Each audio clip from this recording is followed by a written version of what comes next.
يا أيها الرسول بلغ ما أنزل إليك من ربك وإن لم تفعل فما بلغت رسالته والله يعصمك من الناس.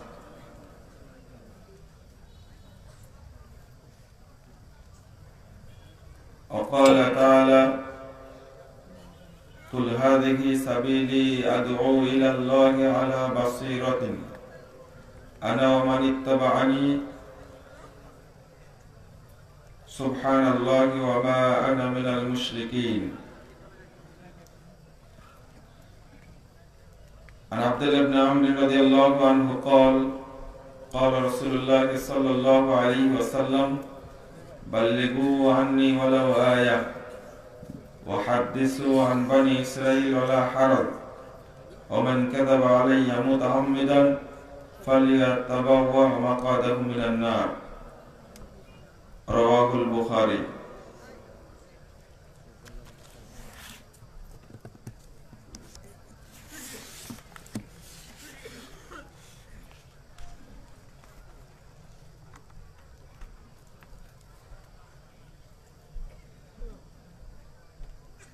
Islamic school ঘোলহাড়িয়া Paba Rajshahi কর্তৃক আয়োজিত ইসলামী সম্মেলনের সম্মানিত সভাপতি, উপস্থিত ওলামায়ে কেরাম, অতিথিবৃন্দ, সুধী মণ্ডলী, সামনে উপবিষ্ট শ্রদ্ধেয় মুসলিম ভ্রাতৃমণ্ডলী, আমার প্রাণপ্রিয় ছাত্র যুবক ভাইরা, পর্দার আড়ালের মা ও বোনেরা, সকলকে আন্তরিক অভিনন্দন জানাচ্ছি এবং আল্লাহর কাছে দোয়া করছি আল্লাহ যেন আমাদের এই সম্মেলনকে কবুল করে নেন। আমিন ইয়া রাব্বাল আলামিন। 2 দিন ব্যাপী এই বিশাল সম্মেলনের যারা আয়োজন করেছেন অনেক পরিশ্রম করেছেন, সময় দিয়েছেন, অর্থ দিয়েছেন এবং আপনারা যারা বিভিন্ন অঞ্চল থেকে এসে সম্মেলনে শামিল হয়েছেন, আল্লাহ রাব্বুল আলামিন আমাদের আপনাদের সকলকে জান্নাতুল ফেরদাউসের মেহমান হিসেবে কবুল করে নিন। আমিন।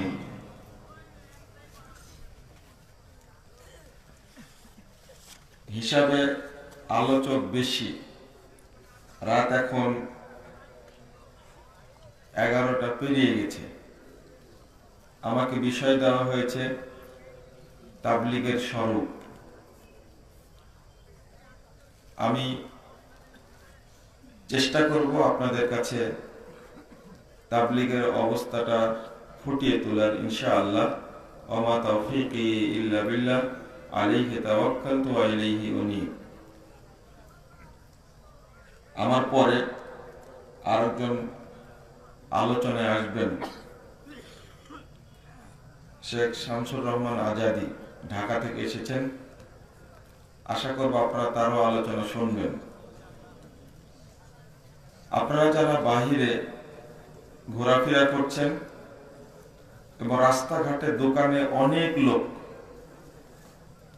তাদেরকে আমি প্যান্ডেলে আসার জন্য বিনীত আহ্বান জানাচ্ছি।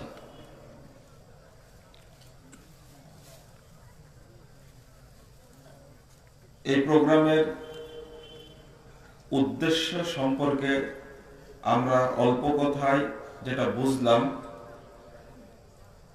সমন্বিত একটা শিক্ষা ব্যবস্থা প্রবর্তনের জন্য তাদের প্রয়াস। এখানে কোরআন সুন্নাহ ভিত্তিক জীবনযাপনের একটা প্রচেষ্টা শুরু থেকেই বাচ্চাদেরকে গড়ে তোলার তাদের আন্তরিক ইচ্ছা, সে অনুযায়ী আলহামদুলিল্লাহ, আল্লাহ শুকরিয়া, যারা প্রোগ্রামে এসেছেন তাদেরকে প্রথম বলবো দোয়া করবেন আল্লাহ যেন তাদের এই ইচ্ছাটাকে কবুল করেন। আমিন। কোরআন এবং সুন্নাহ ভিত্তিক প্রোগ্রামের বরকতি আলাদা, মানি আলাদা। রাসূলুল্লাহ সাল্লাল্লাহু আলাইহি ওয়াসাল্লাম একটি হাদিসে বলছেন, তাবরানী আওসাত 1556 নম্বর হাদিস, মা জালাসা কওমুন ইয়াযকুরুনাল্লাহ, কিছু মানুষ যখন এক জায়গায় বসে আল্লাহকে স্মরণ করে, আল্লাহর কথা পর্যালোচনা করে, ইল্লা নাদাহুম মুনাদিম মিনাস সামা, যখন বৈঠক শেষ হয়ে যায় তখন আল্লাহ আসমান থেকে ডেকে বলেন, আল্লাহ বলেন, কুমু মাগফুরাল লাকুম, তোমরা এখন চলে যাও, তোমাদের সবাইকে ক্ষমা করে দেওয়া হয়েছে। ক্ষমা করার মালিক কে? আল্লাহ। শুধু তাই না, পরে আরেকটি বাক্য আল্লাহ বলেন, ওয়াবাদদালতু সাইয়্যাতিকুম হাসানাত, তোমরা জীবনে যত পাপ করেছিলে সমস্ত পাপকে আমি আল্লাহ নেকিতে পরিবর্তন করে দিলাম।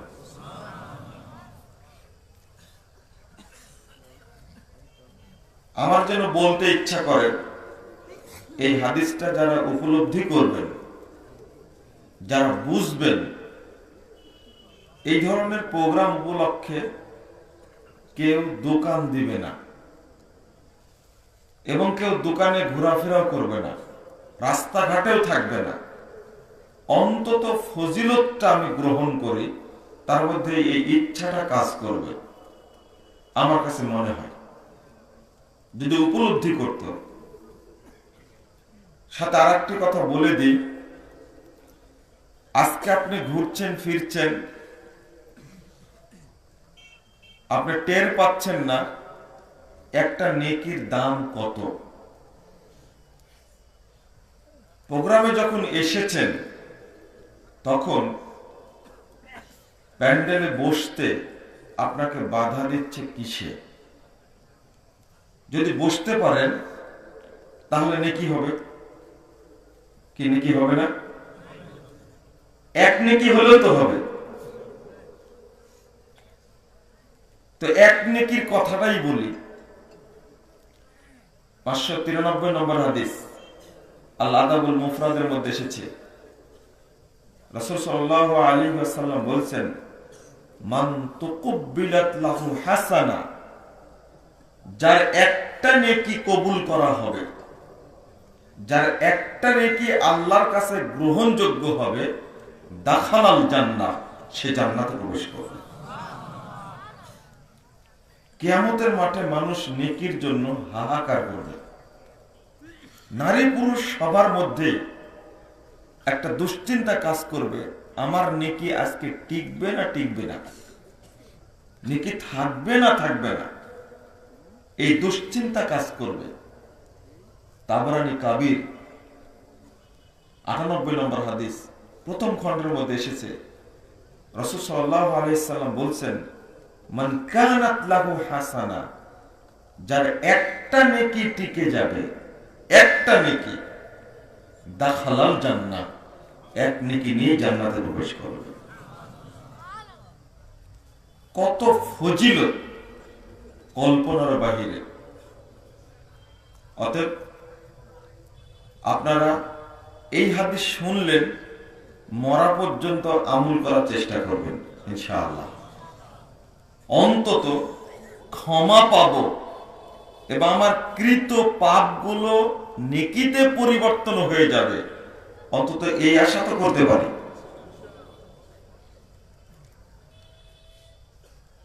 তাবলীগ শব্দের অর্থ হলো পৌঁছানো, পৌঁছিয়ে দেওয়া। বাল্লাগা ইউবাল্লিগু তাবলীগান, অর্থাৎ কোরআন এবং সহিহ হাদিসের দাওয়াত মানুষের দ্বারে দ্বারে পৌঁছানোকে তাবলীগ বলে। বর্তমানে এই তাবলীগটা দুই ভাগে ভাগ হয়ে গেছে। একটা হলো ইসলামী তাবলিগ, আর আরেকটি হলো বিভিন্ন পথভ্রষ্ট বেদাতি দলের তাবলিগ। তার মধ্যে এদেশে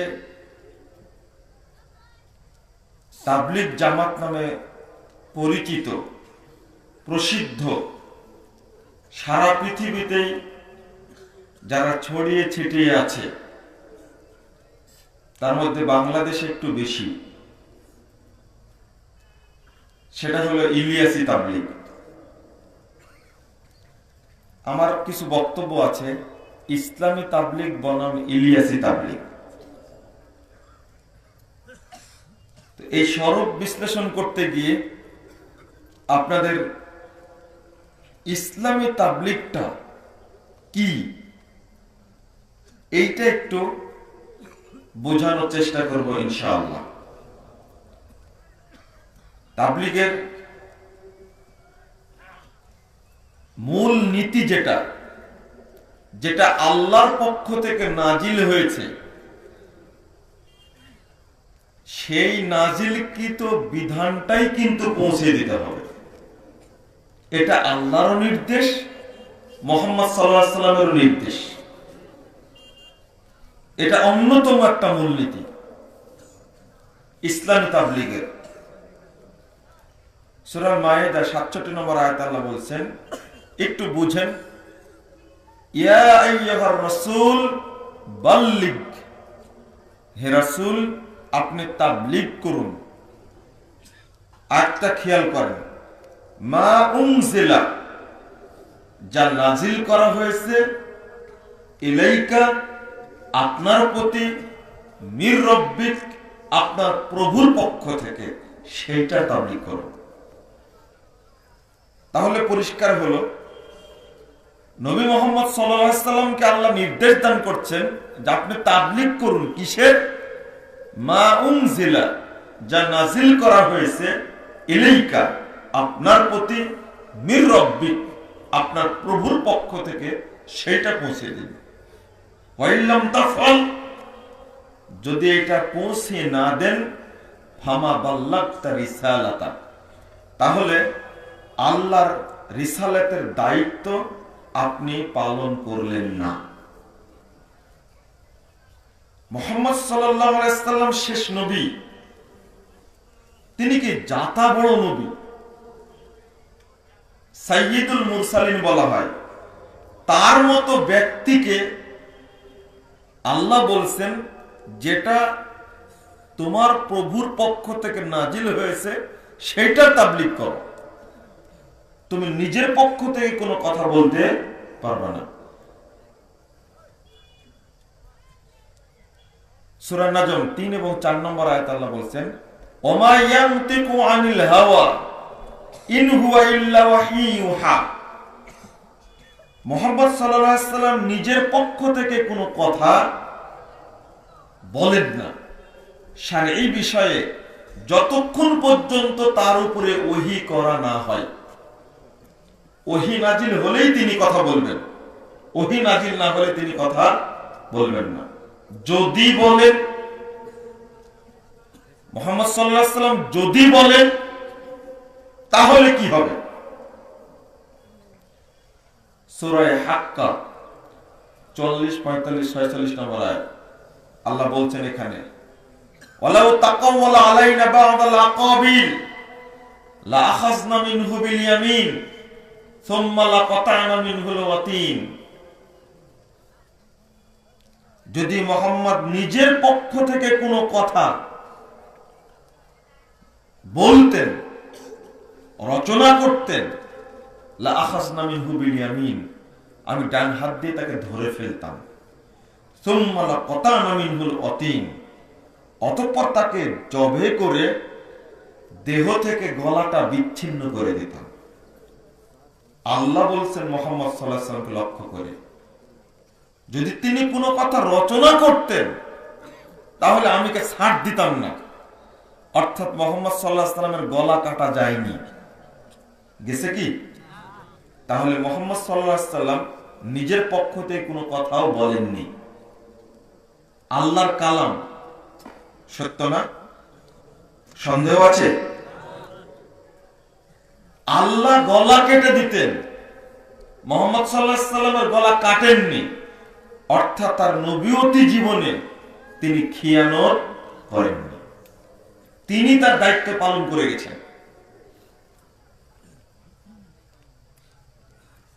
কিন্তু আমাদেরও ওই একই নির্দেশ দেওয়া হয়েছে। সূরা আরাফ ৩ নম্বর আয়াতে আল্লাহ বলছেন, ইত্তাবিউ মা উনজিলা ইলাইকুম মির রাব্বিকুম, তোমরা তারই আনুগত্য করো, অনুসরণ করো, মা উনজিলা ইলাইকুম, যা নাজিল করা হয়েছে তোমাদের প্রতি, মির রাব্বিকুম, তোমাদের প্রভুর পক্ষ থেকে, সেইটা অনুসরণ করো। ওয়ালা তাত্তাবিউ মিন দুনিহি আউলিয়া, এছাড়া কোনো ওলিয়া আউলিয়ার অনুসরণ করো না।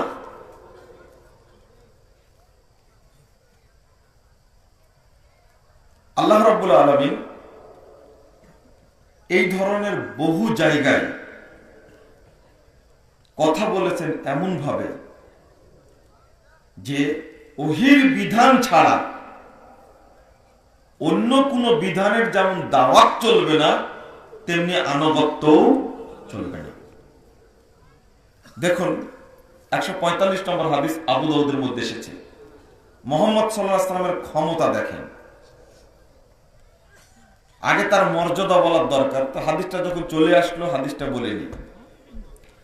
রাসূল সাল্লাল্লাহু আলাইহি ওয়াসাল্লাম একদিন ওযু করছিলেন, একটু খেয়াল করেন যে ওযু করছিলেন, মুখমণ্ডল যখন ধোয়া হয়েছে তখন এক চুল্লু পানি নিয়ে তিনি দাঁড়ির নিচে দিচ্ছিলেন।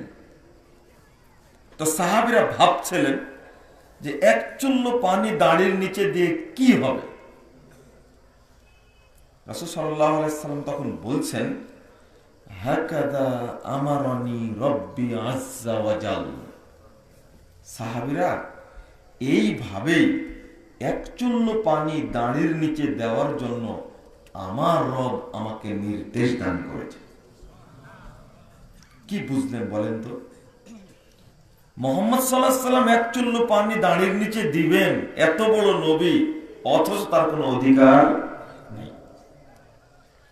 কোন সেই নবী? ৪৪৮ নম্বর হাদিস সহিহ মুসলিমের মধ্যে এসেছে, মুহাম্মদ সাল্লাল্লাহু আলাইহি ওয়াসাল্লাম যখন মেরাজ থেকে ফিরলেন, ফেরার পরে আদম আলাইহিস সালাম থেকে নিয়ে যত নবী পৃথিবীতে এসেছেন, বাইতুল মাকদিসে সমস্ত নবী রাসূল একত্রিত হয়েছে তাকে বিদায় দেওয়ার জন্য। আমি বুঝাচ্ছি তিনি কত বড় নবী। সবাই উপস্থিত, 2 রাকাত সালাত পড়বেন, তো ইমামতি করবেন কি?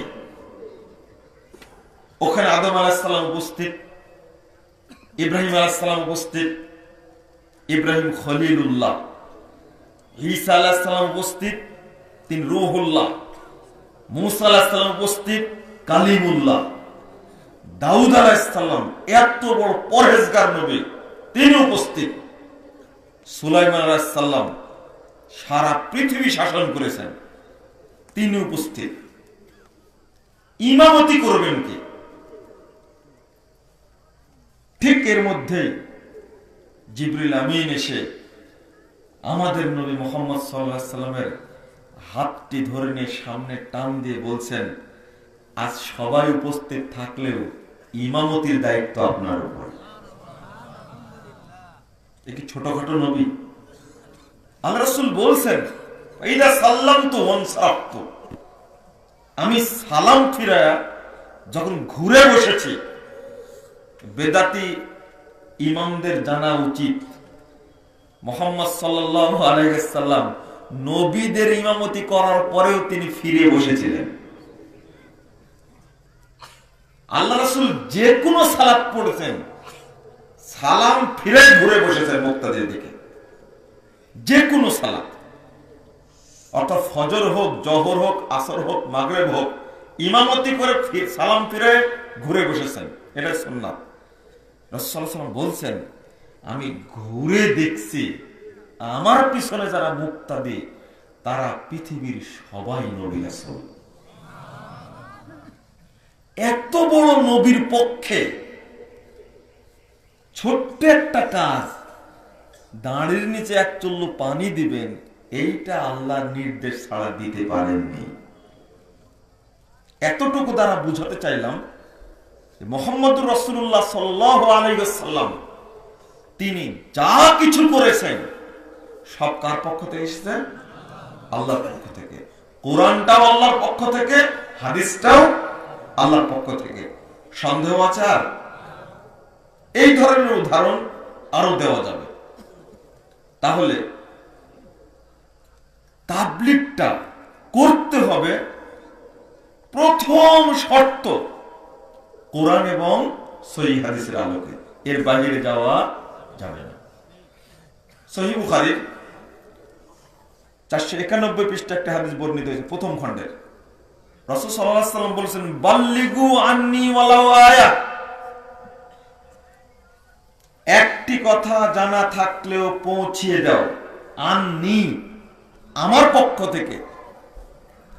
এই হাদিসটা সবার জানা আছে, অনুবাদও করে, কিন্তু একটা যেটা আসল কথা ওইটা ছুটিয়ে দেয়।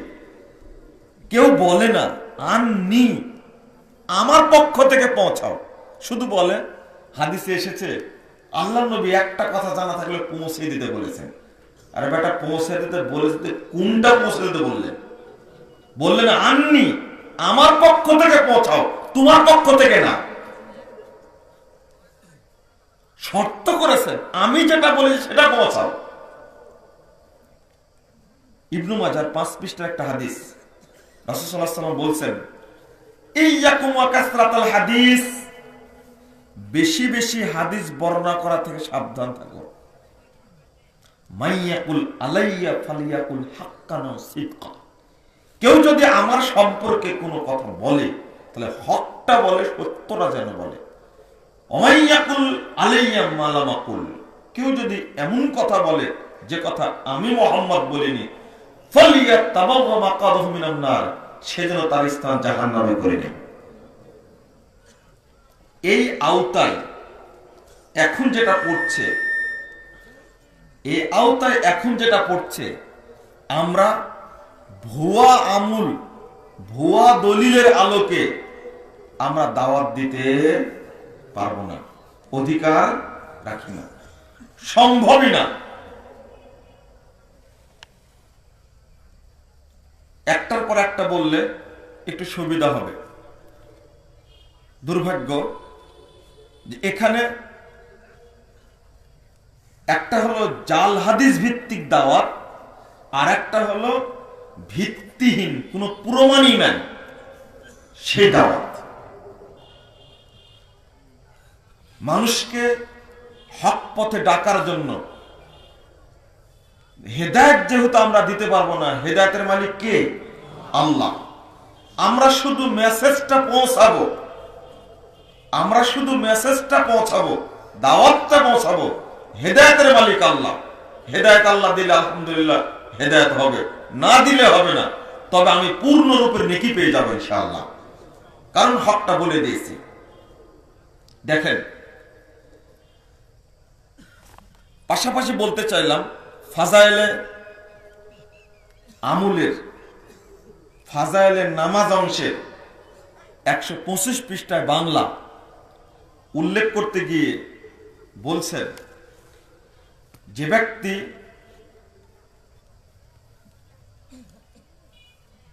এক ওয়াক্ত সালাত জামাতের সাথে আদায় করবে,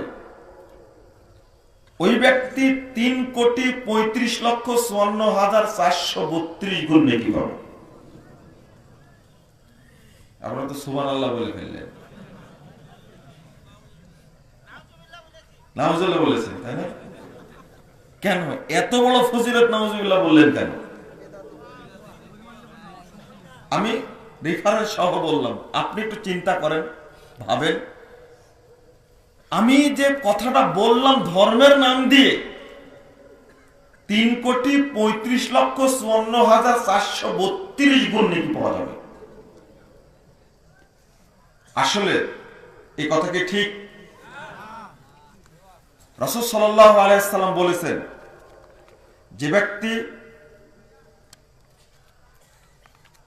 সালাত আদায় করবে,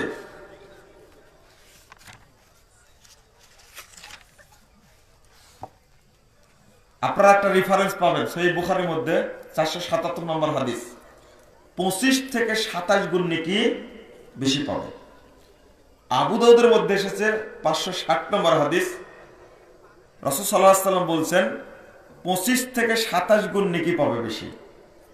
প্রশ্ন হলো যে আমি এই এত নেকি বৃদ্ধি করলাম কেন?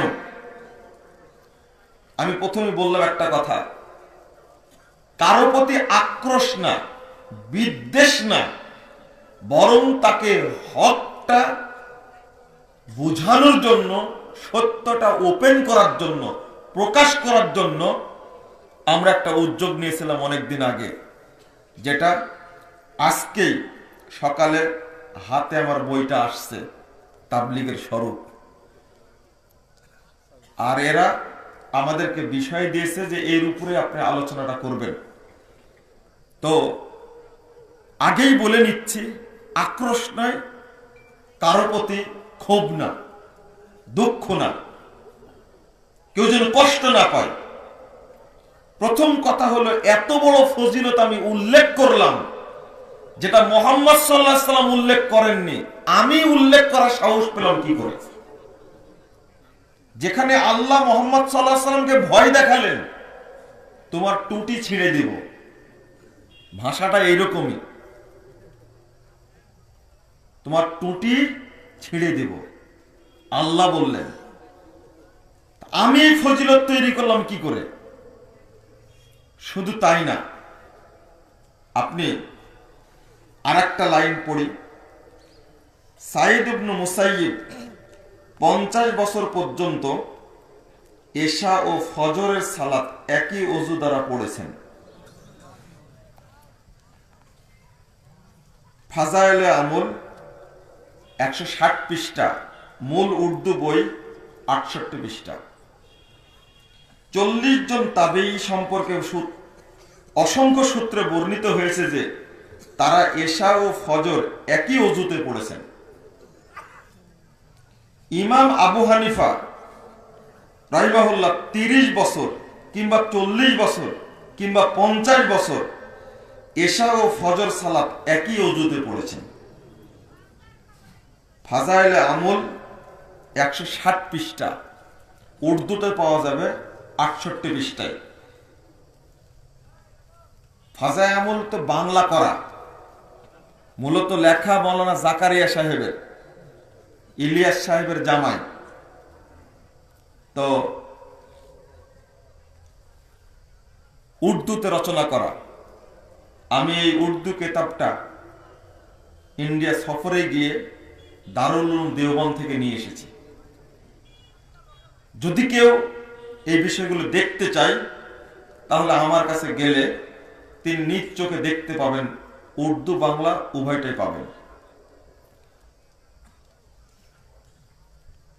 একটানা 40 বছর, 30 বছর, 50 বছর কোন নবী, পৃথিবীর কোন নবী এশার সালাতের ওযু দ্বারা ফজর সালাত আদায় করেছেন কোন প্রমাণ আছে?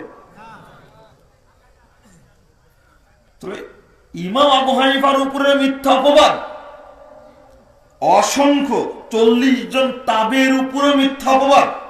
সাঈদ ইবনে মুসাইয়িব একজন তাবেঈ, তাবেঈ, একজন যোগ্য শ্রেষ্ঠ তাবেঈ, একজন প্রথম স্তরের তাবেঈ, যিনি অনেক সাহাবীর চেয়ে জ্ঞান রাখতেন বেশি।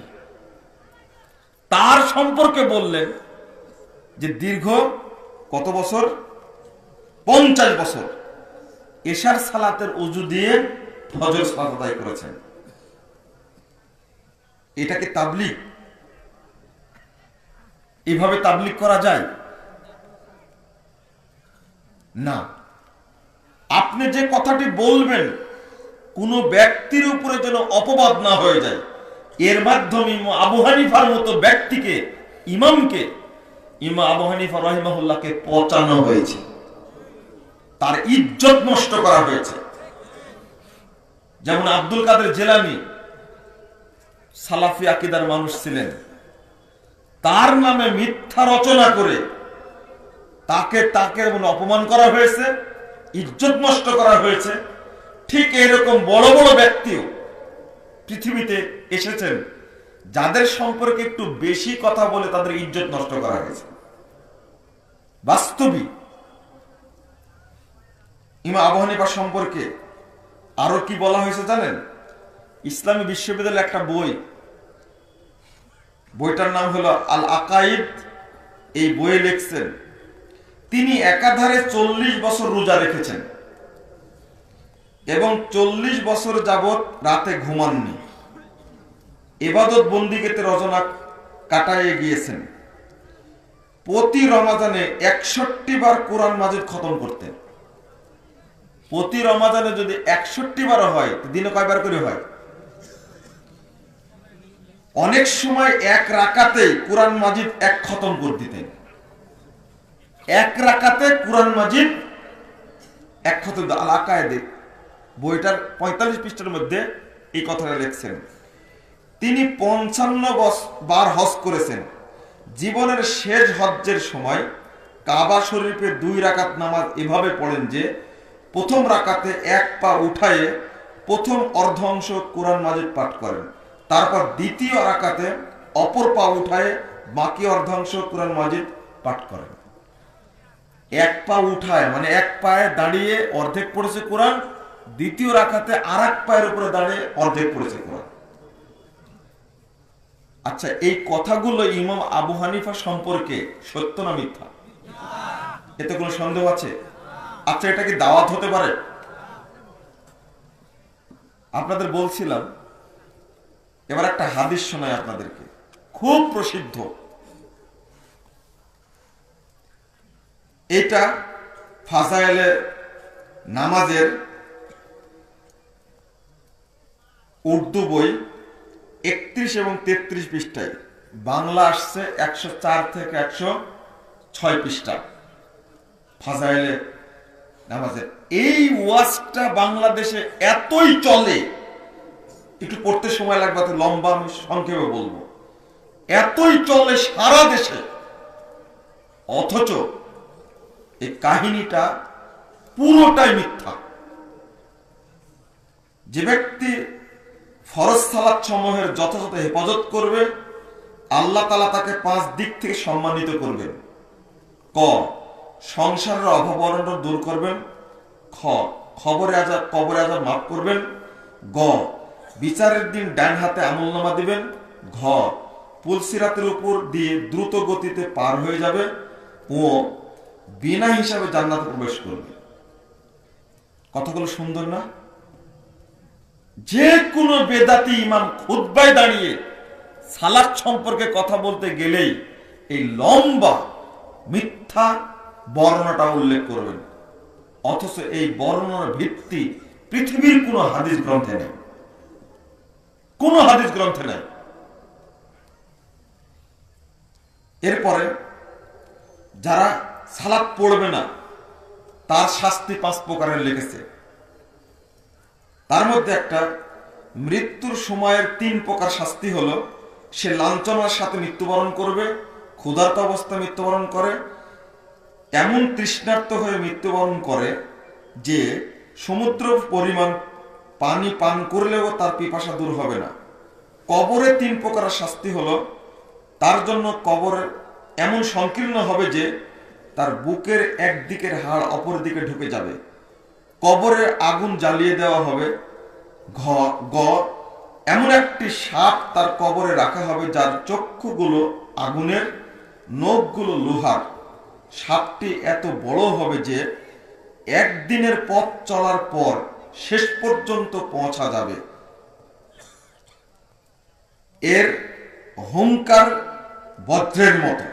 সাপটি বলবে, আমার প্রভু তোমার জন্য আমাকে নির্ধারণ করেছেন যেন ফজরের সালাত যেন ফজরের সালাত ত্যাগ করার কারণে সূর্যোদয় পর্যন্ত তোমাকে দংশন করতে পারে, জহরের সালাত না পড়ার কারণে যেন আসর পর্যন্ত, আসরের সালাত না পড়ার কারণে সূর্যাস্ত পর্যন্ত দংশন করতে পারে।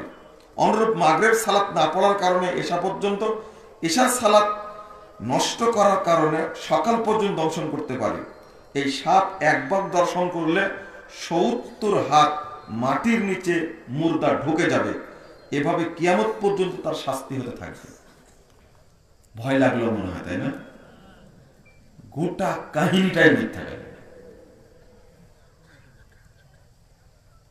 আচ্ছা, এই কথাগুলো যে বললাম, এটা আল্লাহর বিধান ছাড়া নবী কর্তৃক না শুনে এটা বর্ণনা করা যাবে? সুযোগ আছে বর্ণনা করার? না। আরেকটা হাদিস তো শুনেছেন আপনারা, শুনেছেন, খুব প্রসিদ্ধ, সারা দেশেই প্রসিদ্ধ। আমি একটা পয়েন্ট কথা বলতে যে কথাগুলো চলে আসলো। যে কোনো জিনিস পৌঁছাতে হলে দলিলের ভিত্তিতে পৌঁছাতে হবে। ফাজাইলে নামাজ বইয়ের ৩৯ পৃষ্ঠায় একটি বর্ণনা নিয়ে আসছে, সেটা খুব প্রসিদ্ধ। দেখছেন, বলছে ক্বালান নবী সাল্লাল্লাহু আলাইহি সাল্লাম, আল্লাহর নবী বলেছেন, মান তারাকা সালাতান হাত্তা মাযা ওয়াক্তুহা সুম্মা কাযা উযযিবা ফিন নারি হুকুবান। আল্লাহর নবী বলেছেন, যে ব্যক্তি একটা সালাত ছেড়ে দিবে, হাত্তা মাযা ওয়াক্তুহা, ইতিমধ্যে ওয়াক্ত চলে যাবে, সুম্মা কাযা, অতঃপর আবার কাজা করে নিবে, সালাতটা আবার পড়ে নিবে, ওয়াক্ত চলে যাওয়ার পর আবার পড়ে নিবে, উযযিবা ফিন নারি হুকুবা, তাকে জাহান্নামে ১ হুকবা সমপরিমাণ শাস্তি দেওয়া হবে। ওয়াল হুকবু ৮০ সানাতান, আর একটা হুকবা ৮০ বছর। কুল্লু সানাতিন ৩৬৬ ইয়াওমান, আর প্রত্যেক বছর হলো ৩৬০ দিন। ওয়া ৬০ ইয়াওমান কুল্লু ইয়াউমিন আলফু সানাতিন, আর প্রত্যেক দিন ১০০০ বছরের সমান। যেভাবে মিম্মা তাউদ তোমরা গণনা করো। এই কথা উল্লেখ করার পরে বলছেন, উক্ত হিসাব অনুযায়ী সর্বমোট ২,৮৮,০০,০০০ বছর হয়। কয় বছর হলো? এই হিসাব অনুযায়ী ১ হুকবা জাহান্নামে থাকবে, তার হিসাব হবে কত? ২,৮৮,০০,০০০ বছর। ক্বালান নবী সাল্লাল্লাহু আলাইহি সাল্লাম বলে লিখছেন, আল্লাহর নবী বলেছেন। এর কোন জাল দলিল নাই। আরে জাল থাকলে তো বলতাম যে অমুক কিতাবে আছে। বুঝেননি কথা? আপনারা কষ্ট পাচ্ছেন, রাগ করছেন?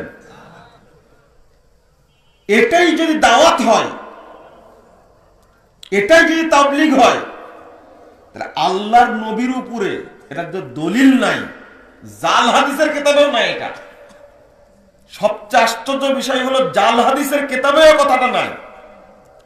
তাহলে কি এই দাওয়াত মানুষের কাছে পৌঁছানো যাবে না? অসম্ভব।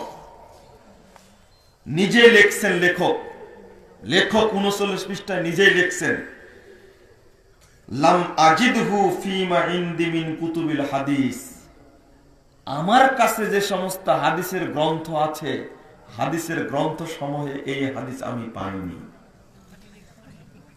বাংলা ভাষায় অনুবাদ করতে গিয়ে কিন্তু এই কথাটার অনুবাদ করেনি। বাংলা ভাষায় অনুবাদ করতে গিয়ে এই কথাটার অনুবাদ করেনি।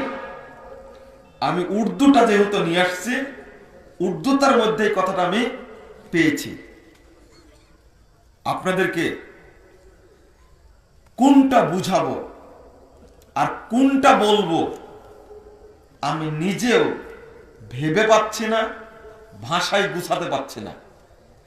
এত জাল কথা যদি হয়, এত মিথ্যা কথা যদি হয়, তাহলে আপনি আমি যাব কোথায় আর কিভাবে মানুষকে বুঝাবো এটা বুঝতে পারি না। ফাজাইলে হজ্জের 146 পৃষ্ঠার ঘটনা নাম্বার 25 একটা ঘটনা আপনাদের পড়ে শোনাই। শাইখ আহমদ ইবনে মোহাম্মদ বলেন, আমি জঙ্গলে 13 মাস হয়রান পেরেশান হয়ে রাসূল সাল্লাল্লাহু আলাইহি ওয়াসাল্লামের খেদমতে এবং শাইখাইনের খেদমতে সালাম আরজ করলাম। শাইখাইন বুঝেন তো? আল্লাহ রাসূল এবং আবু বকর এবং ওমর। আল্লাহ রাসূল এই দুইজনকে শায়েখ বলতেন, এজন্য হাদিস দ্বারা প্রমাণিত শায়েখ শব্দটা। শাইখাইন মানে আবু বকর এবং ওমর, তাদের কাছে সালাম দিলাম। তারপরে আমি ঘুমিয়ে পড়ি। অতঃপর স্বপ্নে রাসূল সাল্লাল্লাহু আলাইহি ওয়াসাল্লামের দর্শন পেলাম। আল্লাহ রাসূলকে দর্শন পেলেন। তিনি বললেন, আহমদ তুমি এসেছো? আমি বললাম, হ্যাঁ, আমি ক্ষুধার্ত, আমি আপনার মেহমান হচ্ছি। ঘুমের মধ্যে আল্লাহ রাসূলকে বলছেন আমি আপনার মেহমান হচ্ছি। রাসূল সাল্লাল্লাহু আলাইহি ওয়াসাল্লাম বললেন, তোমার হাত দুইটা খুলো। আমি হাত খুলে দিলাম। রাসূল সাল্লাল্লাহু আলাইহি ওয়াসাল্লাম দিরহাম দিয়ে ভরে দিলেন। আমার চোখ যখন খুলল তখন দুটি হাতি দিরহামে ভর্তি ছিল। আমি তখনই রুটি ও ফালুদা কিনলাম এবং খেয়ে জঙ্গলে চলে গেলাম। আচ্ছা, আল্লাহর নবী মৃত্যুর পরে সাহাবা কেরামের কষ্টের সময়েও, এমনকি হাসান হুসাইনের করুণ অবস্থার সময়েও এরকম কোন ঘটনা ঘটেছে যে আল্লাহর নবী তাদেরকে দিরহাম দিলেন সাহাবীদেরকে? এরকম ঘটনা ঘটেছে? তাবেঈদের ঘটনা ঘটেছে? তাহলে এই ঘটনা শুনায়া আমি কি বুঝতে পারলাম আর মানুষকে আমি কি বুঝালাম? এটা কেউ যদি বিশ্বাস করে তার ঈমান থাকবে না, ঈমান থাকার প্রশ্নই আসে না। আর একটা ঘটনা তো আপনারা জানেনই, ফাজাইলে হজ, এই তাবলিগি কুতুবখানা প্রকাশিত 142 পৃষ্ঠা, আর ফাজাইলে আমল দ্বিতীয় খণ্ড ফাজাইলে হজ অংশ দেওবন্দ দারুল উলুম কর্তৃক প্রকাশিত 166 পৃষ্ঠায় একটা ঘটনা বর্ণনা করেছেন। আহমদ রেফাই নামক একজন ব্যক্তি মক্কায় গেছেন। যাওয়ার পরে আল্লাহর নবী মুহাম্মদ সাল্লাল্লাহু আলাইহি সাল্লামের কবরের কাছে গিয়ে তিনি দুইটা কবিতা রচনা করে বলছেন, এতদিন দূর থেকে আপনার কাছে আমি দরুদ প্রেরণ করেছি, আজকে আপনার কাছে এসেছি, আপনার হাত মোবারকে চুম্বন করতে চাই। আল্লাহর নবী তার হাতটা বের করে দিলেন আর আহমদ রেফাই হাতে চুম্বন করলেন। এই সময়ে মসজিদে নববীতে 555 হিজরির ঘটনা, একজন না দুইজন না 90,000 মানুষ উপস্থিত ছিল, সবাই দেখল ঘটনা। তার মধ্যে একজন ব্যক্তি ছিলেন মাহবুবে সুবহানী কুতুবে রাব্বানী আব্দুল কাদের জিলানী। আপনাদেরকে বিশ্বাস হয় নবী মুহাম্মদ সাল্লাল্লাহু আলাইহি সাল্লাম কবর থেকে হাত বের করে দিয়েছিলেন? এটা কি তাহলে তাবলীগ? এটা কি দাওয়াত? আসলে মূল ঘটনা হলো এই যে এই প্রচলিত তাবলীগটা মুহাম্মদ সাল্লাল্লাহু আলাইহি ওয়াসাল্লামের তাবলীগ নয়, এটা হলো ইলিয়াস সাহেবের তাবলীগ। ইলিয়াস সাহেব নিজেই বলে গেছেন তার সাক্ষাৎকারে, মালফুজাতে ইলিয়াস একটা বই, এই বইয়ের 51 পৃষ্ঠায় তিনি নিজে বলছেন, आजकल ख्वाब में मुझ पर उलूम सहिया का इल्का होता है, इसलिए कोशिश करो कि मुझे नींद ज्यादा आई। आजकल আমার উপরে স্বপ্নে সহি ইলম নাজিল হচ্ছে, আমি চেষ্টা করলাম যেন বেশি বেশি ঘুম আসে। खुश की वजह से नींद कम होने लगी थी, तो माई ने हाकिम साहेब और डॉक्टर की मशवरा से सिर में तेल मालिश कराई, जिससे नींद में तरक्की हो गई। খুশির চোটে আমার ঘুম হচ্ছিল না, তো ডাক্তার আর কবিরাজের পরামর্শে আমি মাথায় তেল মালিশ করালাম, তাতে আমি ঘুমের মধ্যে ডুবে গেলাম। এবার নিজে নিজে বলছেন, আপনি ফরমায়া, সাক্ষাৎকার নিচ্ছেন মঞ্জুর নোমানি। তিনি বলছেন যে তিনি এটাও বললেন, ইস তাবলিগ কা তরিকা ভি মুঝ পর খুয়াব মে মুনকাশিফ হুয়া। এই তাবলিগের তরিকাটা আমার উপরে স্বপ্নে নাজিল হয়েছে। আসলে তাবলিগের তরিকাটা নাজিল হয়েছে মুহাম্মদ রাসূলুল্লাহ সাল্লাল্লাহু আলাইহি ওয়াসাল্লামের উপরে। তাহলে ইলিয়াস সাহেবের উপরে যে নাজিল হলো, এটা কার তরিকা? আপনি নিজেই বলেন, নিজে সাক্ষাৎকারে বলছেন, এটা বানোয়াট কোনো কথা না। আমি তথ্যগুলো ফাজাইলে নামাজ অংশের যত ভুয়া জাল দলিলগুলো আছে সবগুলো নিংড়া নিংড়া বের করেছি। ফাজাইলে জিকির অংশের যত জাল হাদিসগুলো আছে, জয়ীফগুলো আছে বের করেছে। মিথ্যা কাহিনীগুলো যেগুলো আছে, ফাজাইলে দুরুদ অংশের মিথ্যা হাদিস জাল হাদিসগুলো, ফাজাইলে হজ অংশের জাল হাদিসগুলো, ফাজাইলে কোরআন অংশের জাল জয়ীফ হাদিস এবং বানোয়াট কাহিনী, ফাজাইলে সাদাকাত, ফাজাইলে কোরআন, এই সবগুলো বই একসঙ্গে ঘাঁটতে গিয়ে আমার সময় লেগেছে অনেক বেশি।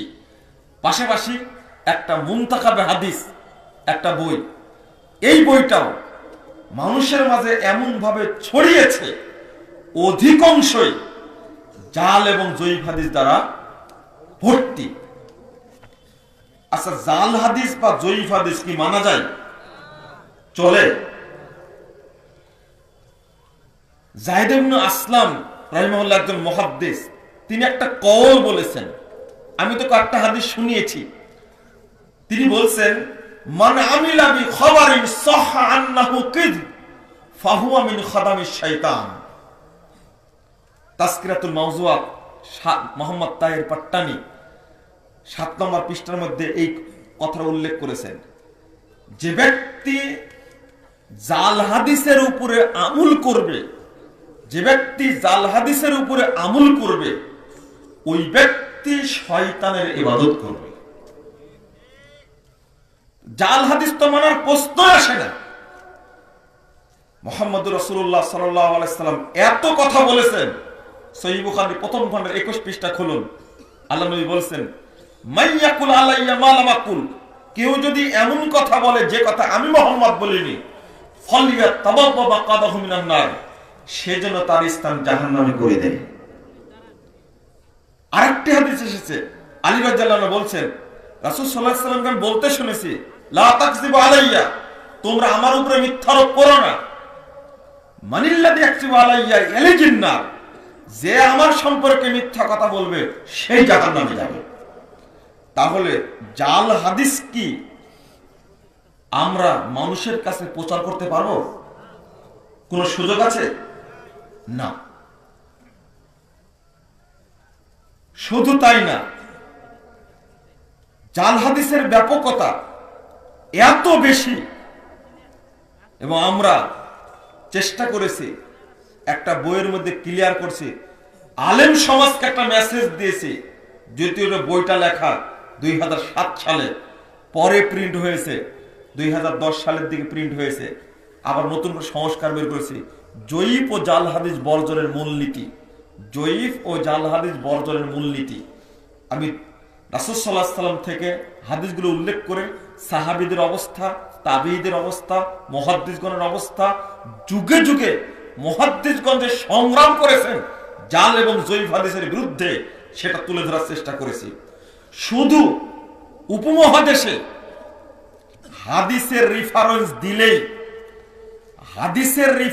দিলে শুধু আমি মেনে নিব এটা নয়, হাদিসটা সহিহ না জয়ীফ সেটাকে যাচাই করতে হবে।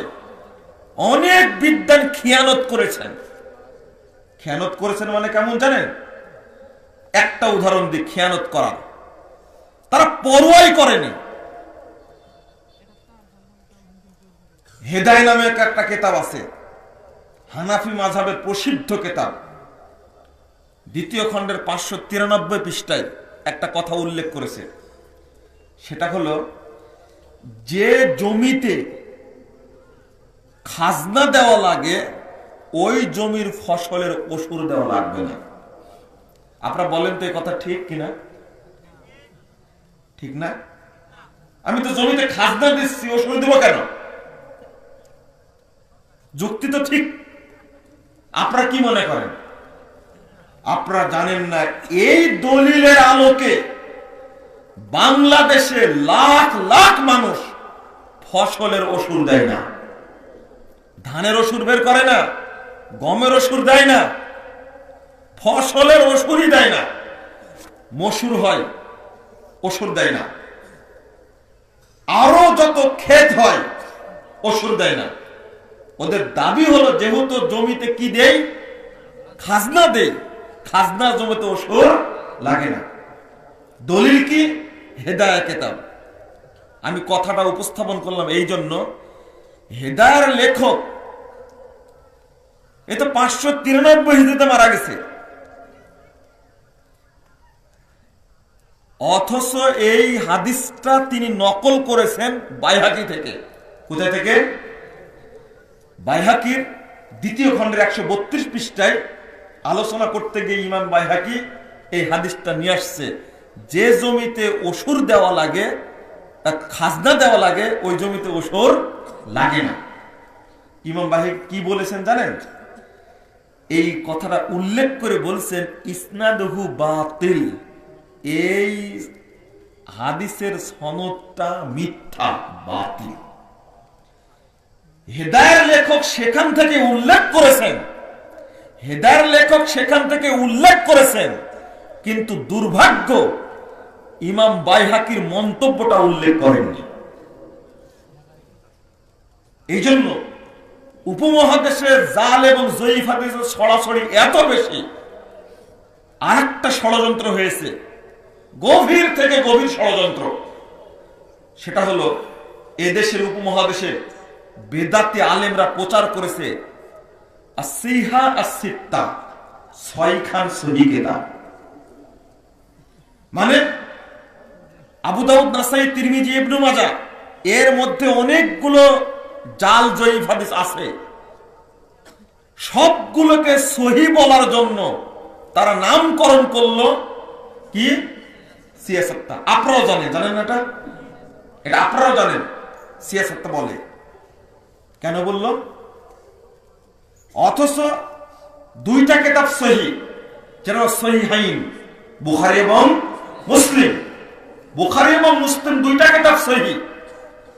আর বাকি কিতাব, ইমাম বুখারী সহিহ বলে গেছেন তার কিতাবকে, ইমাম মুসলিম সহিহ নাম রেখে গেছেন, আস-সহিহু লিল মুসলিম, আস-সহিহু লিল বুখারী নাম রেখে গেছেন।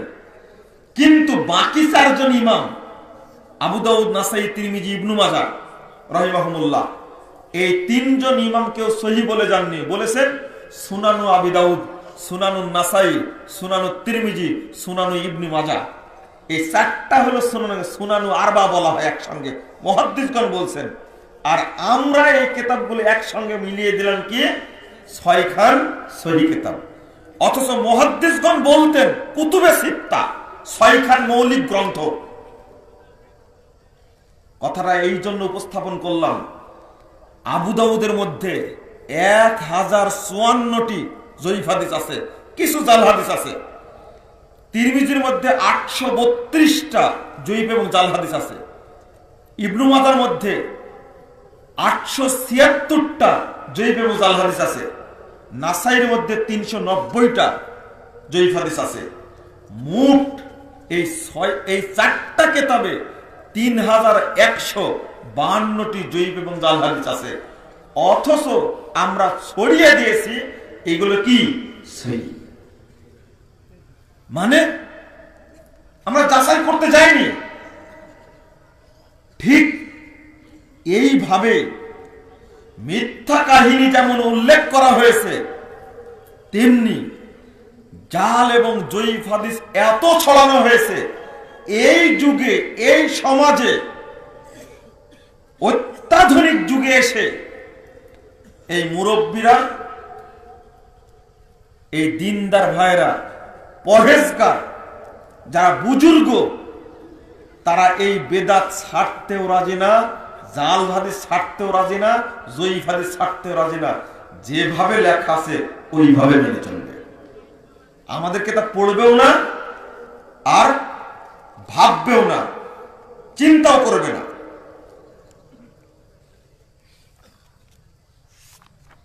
আপনাদের একটা জাল হাদিস শোনাই, দেখেন।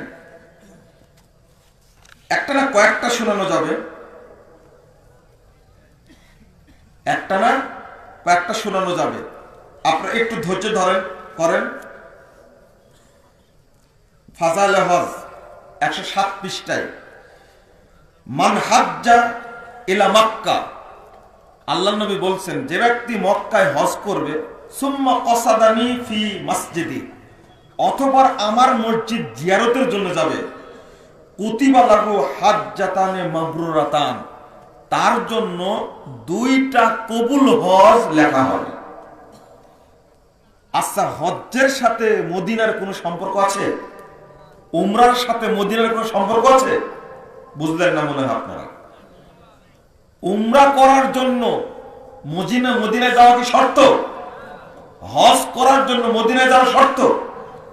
রাসূল সাল্লাল্লাহু আলাইহি সাল্লামের কবর জিয়ারতের জন্য খাস করে মদিনায় যাওয়া যাবে না, এটা আকীদা না।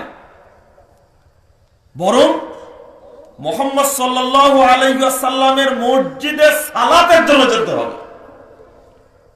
আমরা যাই মদিনাতে কি উদ্দেশ্যে? রাসূল সাল্লাল্লাহু আলাইহি সাল্লামের মসজিদে সালাত আদায় করলে 1000 গুণ বেশি নেকি পাওয়া যাবে। আপনারা শুনেছেন 50,000 গুণ বেশি নেকি পাওয়া যাবে। এই হাদিস জয়ীফ, এই হাদিসটা ঠিক না। তাহলে নবীর কবর জিয়ারতের জন্য, নবীর কবর জিয়ারতের জন্য খাস করে কেউ যেতে পারবে না। যেতে হবে মসজিদে নববীতে। 3টা মসজিদে যাওয়া যায় নেকির উদ্দেশ্যে। কোন কোন মসজিদ? মসজিদে হারাম, মসজিদ নববী আর মসজিদে আকসা। আর একটা আছে মসজিদে কুবা। সেখানে গিয়ে 2 রাকাত সালাত আদায় করলে পূর্ণ একটা উমরার নেকি পাওয়া যায়।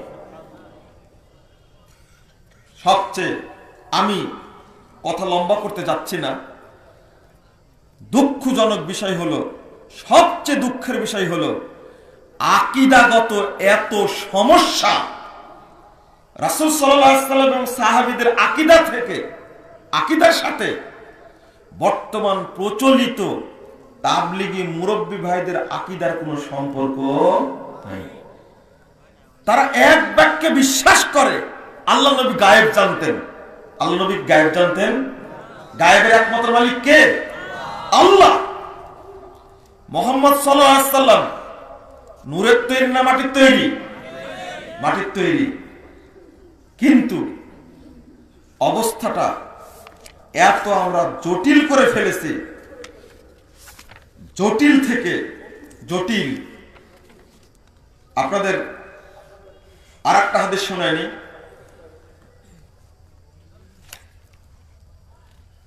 ফাজাইলের হজ বইয়ের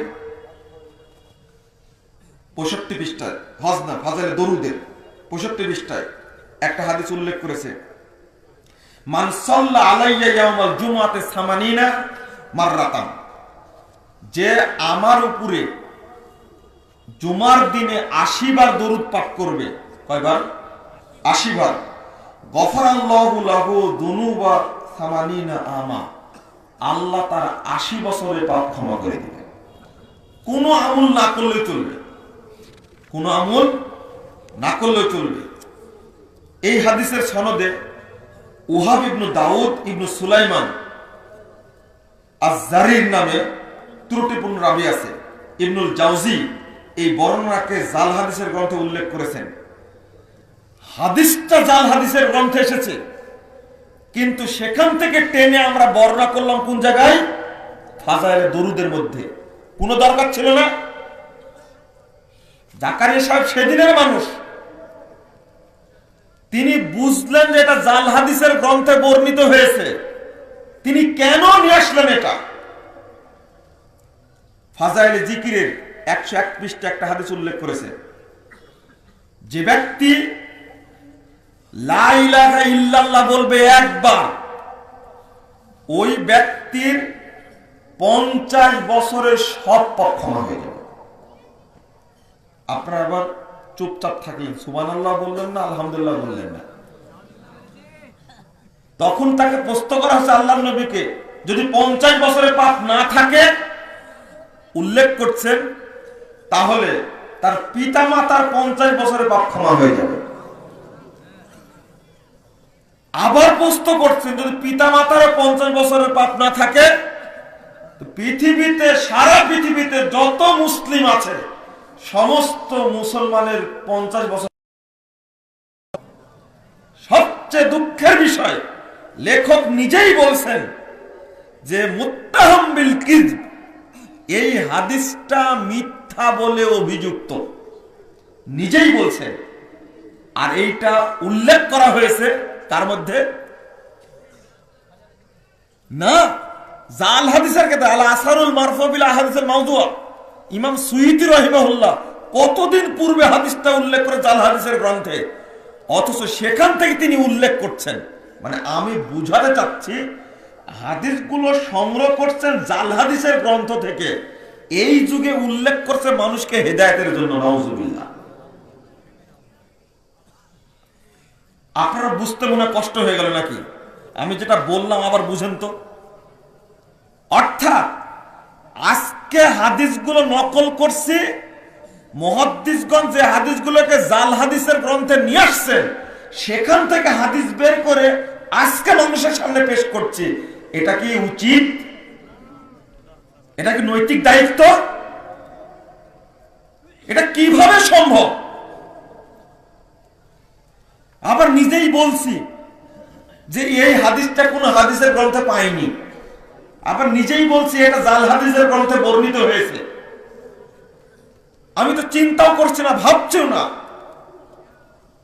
তবে আপনারা যে হাদিসগুলো শুনলেন, জাল হাদিস প্রচার করা, জাল হাদিস প্রচার করা, মানুষের সামনে উল্লেখ করা, এইটা যে হারাম, এতে কোনো সন্দেহ আছে? কোন সন্দেহ নাই, হারাম। জাল হাদিস প্রচার করা যাবে না।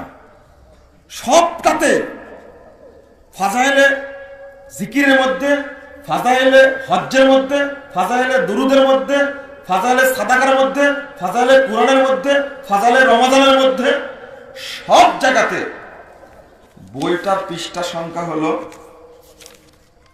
আপনার 264।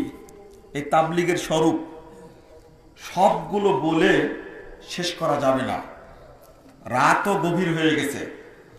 আমি আপনাদের এতটুকু বলবো, বর্তমান প্রেক্ষাপটে যদি কোরআন হাদিস ভিত্তিক দাওয়াত চালাতে হয়, আর মুসলিম ঐক্য যদি কামনা করতে হয়, সর্বাগ্রে সর্বপ্রথম জাল এবং জয়ীফ হাদিসের প্রচার বন্ধ করতে হবে। আমি ঘোষণা দিয়ে বলি, বাংলাদেশের যত ইসলামী দল আছে সবাই ঐক্য চায়, সবাই ঐক্যের ভিত্তিতে দাওয়াতি কাজ করতে চায়, কিন্তু কারো সাহস হয় না জাল হাদিসের বিরুদ্ধে কথা বলা, জয়ীফ হাদিসের বিরুদ্ধে কথা বলা। অনেক বড় বড় মিছিল দেখা যায়, অনেক বড় বড় সমাবেশ দেখা যায়, কারো সাহস হয় না যে জাল হাদিস বর্জন করি আমরা।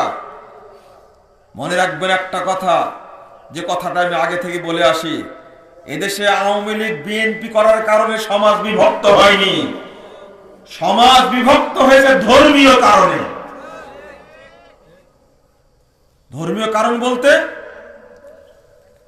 পাশাপাশি একই মসজিদ, আসরের সালাতে আজান হচ্ছে, দক্ষিণ পার্শ্বের মসজিদে আজান হচ্ছে 3:30টায়, 3:15টায়, আর উত্তর পার্শ্বের মসজিদে আজান হচ্ছে, আসরের সালাতের আজান হচ্ছে 4:30টায় বা 4:45টায়, একই জায়গায়। কি কারণে? মৌলিক কারণ হলো জাল হাদিস, জয়ীফ হাদিস। যে ব্যক্তি 12 তাকবীরের সালাত আদায় করে, ওই ব্যক্তি 6 তাকবীরের ঈদগাহে সালাত আদায় করতে যাবে না। অথচ যে আওয়ামী লীগ করে, বিএনপি করে, দলের সাথে জড়িত, একই মসজিদে সালাত আদায় করছে না? কিন্তু মুসলিম সমাজ বিভক্ত হয়েছে যে কারণে, ওই কারণটা উপলব্ধিও করে না, আর এর বিরুদ্ধে কোনো কথাও বলে না। যে মসজিদে বুকে হাত বেঁধে রফলে আদান করে সালাত আদায় হয়, ওই মসজিদের মুসল্লি যেখানে আমিন জোরে হয় না, জোরে আমিন বলা হয় না, রফলে আদান করা হয় না, ওই জায়গায় সালাত আদায় করতে যাবে না। বিভক্ত তো এই জায়গায় আকীদার কারণে। সবচেয়ে বড় কথা হলো, এই প্রচলিত তাবলীগ জামাতের আকীদা হলো সুফি আকীদা। বক্তা কি আসেন না? ও চলে আসছেন তারা। সুফি আকীদা এত খারাপ আকীদা, আপনারা আমার উপরে রাগ করবেন না, এটা বলে শেষ করব। সুফি আকীদা কোন আকীদা? যে সুফি আকীদায় বিশ্বাস করলে ঈমান থাকবে না। যারা সুফি ছিল পৃথিবীতে, তাদের আকীদা দেখেন। তার মধ্যে একটা বাইজিদ বোস্তামি সুফি আকীদার মানুষ। এই সুফি আকীদাটাই বর্তমানে নতুন সংস্কার হয়েছে, যার নাম হলো কোয়ান্টাম মেথড। যারা কোয়ান্টাম মেথডের সাথে সংযুক্ত হয়েছে, তাদের ঈমান নষ্ট হয়ে গেছে, ওর মুসলিম থেকে খারিজ হয়ে গেছে। হিন্দু, বৌদ্ধ এবং গ্রিক আর ব্রাহ্মণ্য, কটা বললাম? হিন্দু, বৌদ্ধ, গ্রিক আর ব্রাহ্মণ্য মতবাদ সভ্যতার সমন্বয়ে এই সুফিবাদ গঠিত। আর আজকে কোয়ান্টাম মেথডও এই সব জাতি নিয়ে খিচুড়ি পাকায়া একটা মতবাদ তৈরি করেছে। আর এখানে নাকি প্রশান্তি। বাংলাদেশের যত বড় বড় শিক্ষিত মানুষ কোয়ান্টাম মেথডে যায় মেডিটেশন করার জন্য। বাইজিদ বোস্তামি 261 হিজরির লোক, মারা গেছেন 261 হিজরিতে। বলছে তলাবতুল্লাহ সিদ্দিনা সানা, আমি আল্লাহকে খুঁজলাম 60 বছর যাবত, কোথাও খুঁজে পেলাম না। ফাইদা আনা হুয়া, এখন দেখছি আমি নিজেই আল্লাহ। নাউজুবিল্লাহ, আগেই বললে হবে। 62 পৃষ্ঠার মধ্যে আর নকশাবন্দিয়া একটা গ্রন্থ, তার মধ্যে উল্লেখ করা হয়েছে। তার আরেকটা কথা, বাড়ির থেকে ডাকলেই বলতো লাইসা ফিল বাইতে গায়রুল্লাহ, তুমি কাকে ডাকছো? বাড়িতে আল্লাহ ছাড়া কেউ বসবাস করে না। এই কথা বলা যাবে? বাইজিদ বোস্তামির ভক্তি দেখায়া এদেশের অধিকাংশ শিক্ষিত মানুষ, জেনারেল শিক্ষিত মানুষ এত ভক্তি দেখায়, অথচ লোকটি নিজেকে আল্লাহ দাবি করে মারা গেছে। বাইজিদ বোস্তামি নামে মাজারও আছে। আর একটা কথা বলছে, আস্তাগফিরুল্লাহ, এগুলো উচ্চারণ করতে খারাপ লাগে। সুবহানি সুবহানি মা আযমা শানি, আমি মহাপবিত্র, আমি মহাপবিত্র, আমার মর্যাদা কতই না বেশি। মহাপবিত্র কে? এই নিজেই বদটা বলছে আমি সবচেয়ে বড় পবিত্র, তার সম্মান আল্লাহর চেয়ে বেশি। শুধু তাই না, আর একটা কথা বলছে বাইজিদ বোস্তামি, লিওয়াই আরফাউ মিন লিয়াই মুহাম্মদ, আরে আমার মর্যাদা মুহাম্মাদের মর্যাদার চেয়ে অনেক বেশি। যদি বাইজিদ বোস্তামির প্রতি মানুষ ভক্তি দেখায়, ওর ঈমান থাকবে? ঈমান থাকার কোনো প্রশ্ন আছে? এই মতবাদটাই ছড়ায় সারা দেশে এই প্রচলিত তাবলীগীর ভাইয়েরা।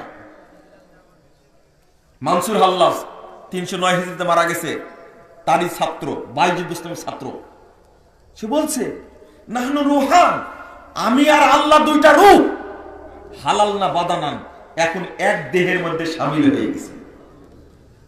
তাহলে আল্লাহ আর আল্লাহ নাই, মানুষ আর কি নাই? মানুষ নাই। ও নিজেই বলছে আপনারা পাবেন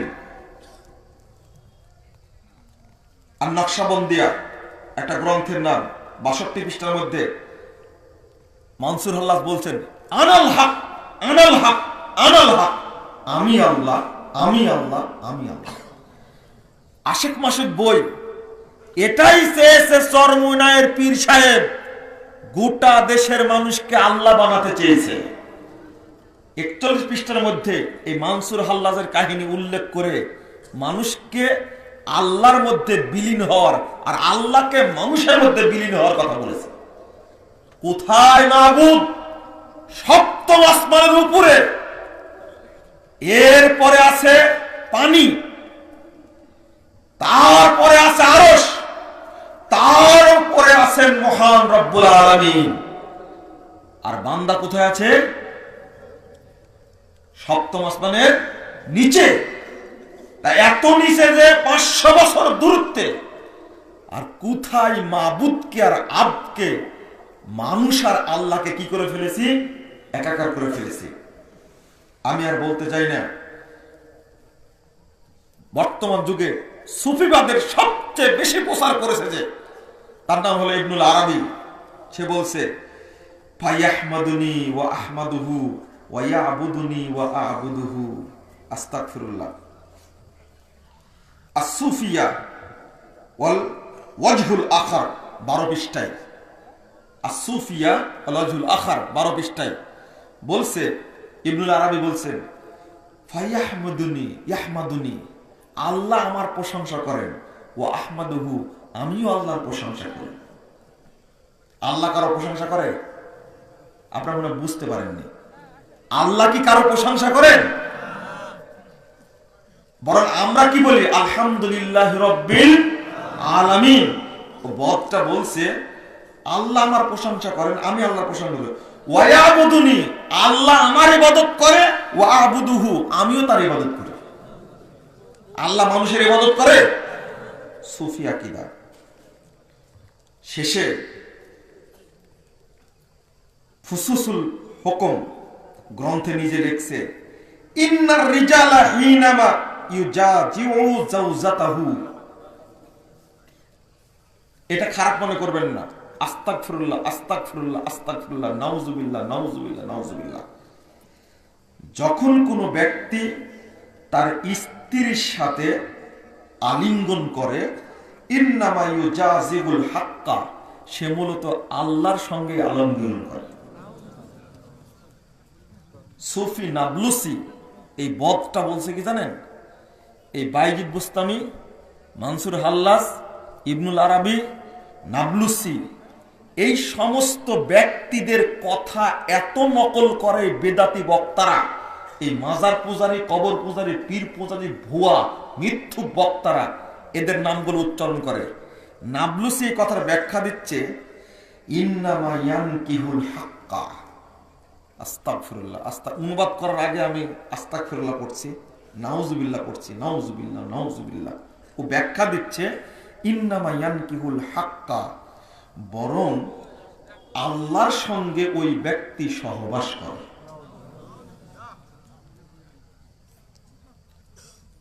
আমি এভাবে বলতে গেলে অনেক টাইম চলে যাবে, আমি শেষ করছি। আবারও কখনো যদি সুযোগ হয় বলবো, তবে তথ্য দিয়ে যায় আপনাদেরকে। সুফিবাদে কত জঘন্য, শিয়ারা কত জঘন্য, খারেজিরা কত জঘন্য, তারপরে কাদিয়ানীরা কত জঘন্য, বাহাইয়েরা কত জঘন্য, কোয়ান্টাম মেথড কত জঘন্য, মুরজিয়ারা কত জঘন্য, মুতাজিরা কত জঘন্য, তারপর বেরলভীরা কত জঘন্য, দেওবন্দিরা কত জঘন্য। এই সবগুলোর চরিত্র ফাঁস করে দিয়েছে আমরা একটা বইয়ে, ইসলাম বনাম ফেরকাবন্দি, যেটা সিরাতে মুস্তাকিম। এই সিরাতে মুস্তাকিম বইটা আপনারা সংগ্রহ করলে কোন মতবাদের কি বদমাশি, শুধু সুফিবাদ সম্পর্কে মাত্র কয়েকটা বললাম, আরো যে কত তাদের নেককারজনক জঘন্য আকীদা আছে। কেউ যদি স্ত্রীর সাথে সহবাস করে, সুফিদের আকীদা হলো ও যেন আল্লাহর সাথে সহবাস করে। এগুলো সহ্য করা যাবে? এমনি কে আল্লাহর মোহাম্মদকে তো এক করে ফেলেছে, নাউজুবিল্লাহ। এরপরে কেমনে বলল কথাটি? কোন ব্যক্তি যদি তার স্ত্রীর সাথে সহবাস করে, ইন্নামি ইয়ানকিহুল হাক্কা, সেজন্য সরাসরি আল্লাহর সাথে সহবাস করে, মিলন করে। আস্তাগফিরুল্লাহ, নাউজুবিল্লাহ।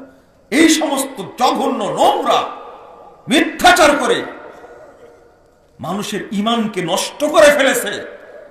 সারা পৃথিবীতে ছড়িয়ে আছে এই মতবাদ, অথচ এদের সম্পর্কে আসল অবস্থা কেউ জানে না।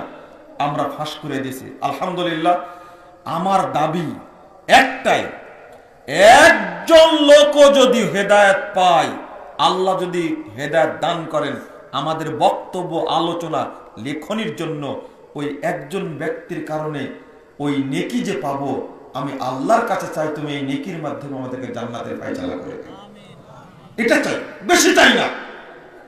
আমি এদেশে না, শুধু সারা পৃথিবীতে যত ভাই বোন, দ্বীনি ভাই বোন আমার আলোচনা শুনলেন, আজকে প্রথম তাবলীগের শুরুর উপরে এই আলোচনাটা করলাম, সকল দ্বীনি ভাইদের কাছে আমি দোয়া চাচ্ছি, আপনারা খালেস অন্তরে দোয়া করবেন, আল্লাহ যেন এই বইটিকে কবুল করেন, আমিন। দ্বিতীয়ত দোয়া চাচ্ছি, এই বইয়ের ওসিলায় যেন আমাদের মুক্তির ওসিলা করে দেন, আমিন। আমি আল্লাহর কাছে আরো বলছি এই মর্মে, আল্লাহ তুমি এই বইয়ের মাধ্যমে যারা ভুল আকীদা পোষণ করে, তুমি তাদেরকে হেদায়েতের ব্যবস্থা করো, আল্লাহুম্মা আমিন। আমি আপনাদের কাছে দাবি করছি, এটা এই বই ছড়ানোর দায়িত্ব আপনাদের। জাল হাদিসের কবর রাসূল সাল্লাল্লাহু আলাইহি ওয়াসাল্লাম সালাত বইটি আলহামদুলিল্লাহ দ্বীনি ভাইরা, এক ভাই লন্ডনে থাকেন, এই বইটা প্রিন্ট করতে পারছিলাম না, এক ভাই প্রিন্ট করে দিয়েছিলেন 2013 সালে। তিনি যে কত নেকি পাচ্ছেন তিনি ভালো জানেন। বইটা 9 বছর বদ্ধ ছিল, প্রিন্ট করতে পারছিলাম না। আক্ষেপের কথা শুনে তিনি প্রিন্ট করার ব্যবস্থা করেছিলেন। আজকে বাংলাদেশের হয়তো লাখ লাখ মানুষ সহি তরিকায়, রাসূল সাল্লাল্লাহু আলাইহি ওয়াসাল্লামের তরিকায় সালাত আদায় করে, আলহামদুলিল্লাহ। এই জাল হাদিসের কবলে রাসূল সাল্লাল্লাহু আলাইহি ওয়াসাল্লামের সালাত, এই বইটির কারণে সারা দেশে, সারা পৃথিবীতে আলহামদুলিল্লাহ বহু আলেম তাদের মাথাকে সংস্কার করে দিয়েছেন আল্লাহ রাব্বুল আলামিন। আমি দোয়া করব আপনাদের কাছে। আর এই বইটা জাল হাদিসের কবর রাসূল সাল্লাল্লাহু আলাইহি ওয়াসাল্লাম, এই বইটা মানুষ বেশি ফ্রি বিতরণ করে। আপনাদের কাছে অনুরোধ করব, আপনারা এই দেশের মানুষের আকীদা সংশোধন করার জন্য একটা ইউনিটি, একটা মুরব্বীরা আজকে ভ্রান্তির মধ্যে আছে, যে মুরব্বীদেরকে বলবো, আমার পুরো আক্রোশ নয়, আমার পুরো ক্ষোভ নয়, আমাকে গালি দেওয়ার দরকার নেই, আপনি রেফারেন্স ভিত্তিক দেখে আল্লাহর ওয়াস্তে আপনি আপনার পচা আকীদা সংশোধন করবেন, আপনার পচা আমল সংশোধন করবেন। আপনি বেদাত থেকে, শিরিক থেকে কোথায় পেয়েছেন? কাশফে বিশ্বাসী মানুষ গায়েব জানে, পীর ওলি গায়েব জানে, এই নোংরা আকীদা থেকে আপনাকে বের হয়ে আসার কথা বলছি। এই জন্যই বয়স আপনার 75 হলেও, 85 হলেও, 90 হলেও আপনাকে অনুরোধ করব, 90 বছর বয়সে যখন জানতে পারলেন এই আকীদা ভুল, আপনি তখনই পরিবর্তন করে নেন। আল্লাহ আপনাকে সুসংবাদ দিয়েছেন। আল্লাহ বলে দিয়েছেন 70 নম্বর আয়াত সূরা ফুরকান, ইল্লা মান তাবা ওয়া আমানা ওয়া আমিলা আমালান সালিহা ফাউলাইকা ইউবাদদিলুল্লাহু সাইয়্যাতিহিম হাসানাত। যারা ঈমান আনবে, তওবা করবে, আমলে সালেহ করবে, আল্লাহ রাব্বুল আলামিন তাদের সমস্ত পাপকে নেকিতে পরিবর্তন করে দিবেন। আমি ভুল হয়েছিলাম না, সংশোধন করে নিলাম। বয়স 95 হোক, 100 হোক, 100 বছর বয়সে ভুল সংশোধন করে নিব। আল্লাহ আমার ইতিপূর্বে সমস্ত ভুল পাপকে নেকিতে পরিবর্তন করে দিবেন। আল্লাহর কাছে দাবি করছি, আল্লাহ তুমি এই বইটি সমস্ত মানুষের কাছে, বাংলাদেশের প্রত্যেকটি মানুষের হাতে হাতে পৌঁছানোর তুমি তৌফিক দান করো, তুমি পৌঁছিয়ে দেওয়ার ব্যবস্থা করো, আল্লাহুম্মা আমিন। আপনারা এই বইটি সংগ্রহ করবেন, দাওয়াতি কাজ করবেন, এটা আমার দাবি, সবার কাছে দাবি। আপনিও দাওয়াতি কাজের ভাগী হন। শুধু আমি দাওয়াতি কাজ করবো মানে আল্লাহর নবী তো তা করেননি, সাহাবা কেরাম তো তা করেননি। সাহাবা কেরামকে আল্লাহ শিক্ষা দিতেন সবাই যেন দাওয়াতি কাজ করে, যে যে সেক্টরে আছে সেখান থেকে দলিলের ভিত্তিতে দাওয়াতি কাজ করবে। এটা হলো আমার দাবি। সে যে যতটুকু জানে দলিলের মাধ্যমে দাওয়াতি কাজ করবে। আপত্তি আছে? পানের দোকানদার দাওয়াতি কাজ করতে পারবে, ভ্যান চালক দাওয়াতি কাজ করতে পারবে, কনফেকশনের দোকানদার সে দাওয়াতি কাজ করতে পারবে, ব্যবসায়ী পারবে, ডাক্তার পারবে, ইঞ্জিনিয়ার পারবে, ওসি পারবে, ডিসি পারবে, এসপি পারবে, চেয়ারম্যান পারবে, মেম্বার পারবে, এমপি পারবে, মন্ত্রী পারবে, সবাই দাওয়াতি কাজ করতে পারবে। শর্ত হলো দলিলের ভিত্তিতে করতে হবে। দাওয়াতি কাজে সবাইকে নামতে হবে। আমি সময় দিতে পারছি না, অর্থ দিব। আমি অর্থ দিতে পারছি না, সময় দিব। আমি অর্থ দিতে পারি না, সময় দিতে পারি না, আমি লেখনী দিব, দাওয়াতি কাজ করব।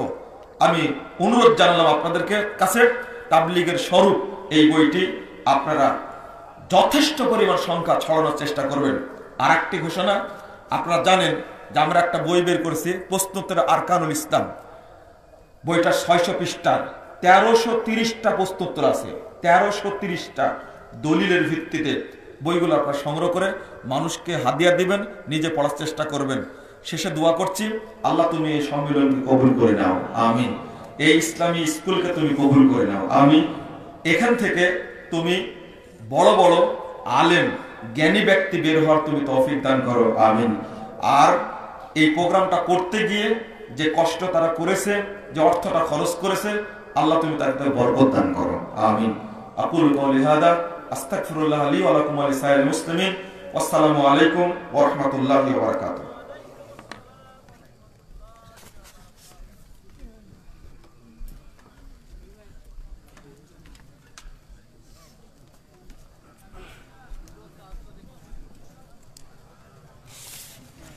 আলহামদুলিল্লাহ,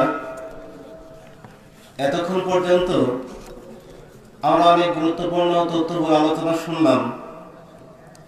সম্মানিত উপস্থিতি, এখন আমাদের সামনে